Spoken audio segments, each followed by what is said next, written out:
Namaste everyone. In today's video, we're going to focus on Muni Patanjali's Yoga Sutra 2.21. Now in this Yoga Sutra, Muni Patanjali has helped us to understand the correlation between the Drishya and the Drashta, or that which is seen and the seer. So let's take a good look at the sutra and start breaking it up word by word to understand it even further.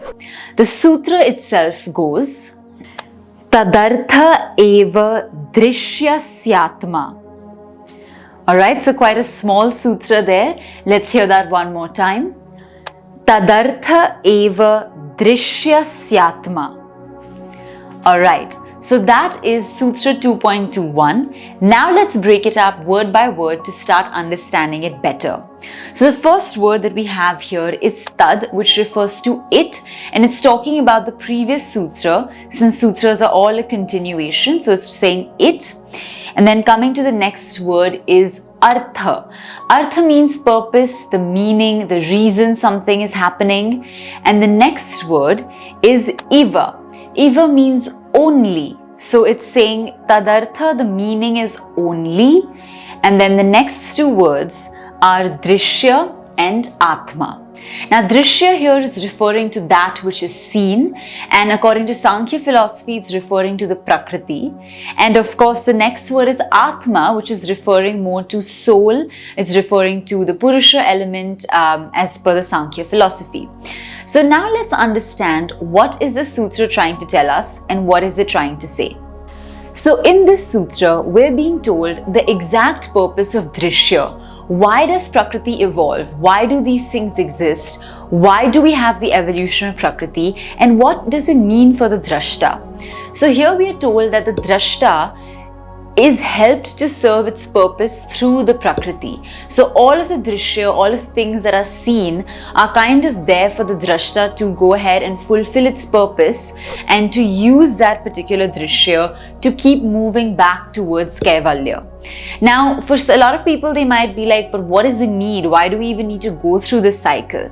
And therefore, in this sutra, it's been explained, similar to 2.18, that it's almost like having to undergo the bhog to come back to a state of yoga, almost in that way, where you're experiencing life, you're experiencing Prakriti, and through those both positive and negative experiences, you're gathering lessons and learnings that are taking you back to your inner being and to your Purusha at the end. So in a way, it's kind of like going through the process to then come to the same realization or conclusion that Kaivalya takes you to. And through this sutra, we understand that that's sort of the purpose of Drishya, to incite you in certain ways, to present certain situations before you, to almost help you to see what is real, what is unreal, what is permanent, what is temporary, and through that experience to have you emerge better on the other side. And you know, it's really funny because so many of us think, well, I could figure this out without experience. Why do I have to go through this?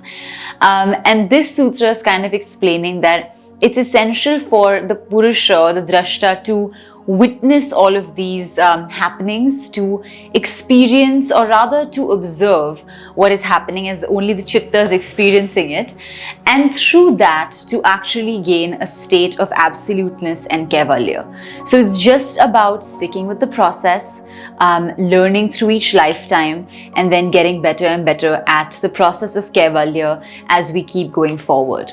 So it's quite a meaningful sutra. Even though it's really short, it has such a beautiful and heavy meaning, and is something that if we really imbibe and understand, then the process of yoga would become so much simpler for all of us. So that's what this sutra is talking about. I hope you found this video useful. It's Sutra 2.21. In the next sutra, we're going to look at Sutra 2.22 and understand what that's trying to tell us. If you've enjoyed this video, please give it a big thumbs up and also leave your thoughts in the comment section below, as we'd love to hear from you. Apart from that, if you'd like to join our classes, we look forward to seeing you in the class and interacting with you as well. So take care. We're going to see you very soon. Namaste.